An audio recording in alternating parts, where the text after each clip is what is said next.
சின்ன வயசுல இருந்தே புது சட்டை மேல ஒரு இதுதான் அந்த வாசம் இருக்கே. அது நானா சம்பாதிக்கிற வரைக்கும் புது சட்டையே போட்டதில்லை தான். யாராவது பழச கொடுப்பாங்க, அதை போட்டுக்க வேண்டியதுதான். காலில் செருப்பு வேற இருக்காதா, அதனாலே எங்க சொந்தத்தை எங்களை பெருசா சேர்த்துக்க மாட்டாங்க. அக்கம் பக்கத்துல தான் இருப்பாங்க, ஆனா கண்டுக்க மாட்டாங்க. அவங்க பசங்களோட கூட சேர்ந்து விளையாட விட மாட்டாங்க. எங்க அப்பா எங்க தெருல பார்த்தா கூட பார்த்தும் பார்க்காத மாதிரி இருந்துருவாங்க. அந்த வயசுல அதெல்லாம் எனக்கு ஒரு மாதிரியா இருக்கும். யாரையும் குத்த சொல்றதுக்குள்ள தான், எல்லாரும் வகையில் நல்லவங்க தான். எல்லாம் அந்த பாலா போன பணம் பண்ற வேலை.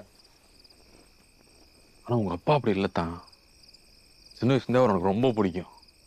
பொடி பைய என்னையே வாயா பையன் தான் கூப்பிடுவாரு. அவருன்னு இல்ல, அம்மா சின்னம்மா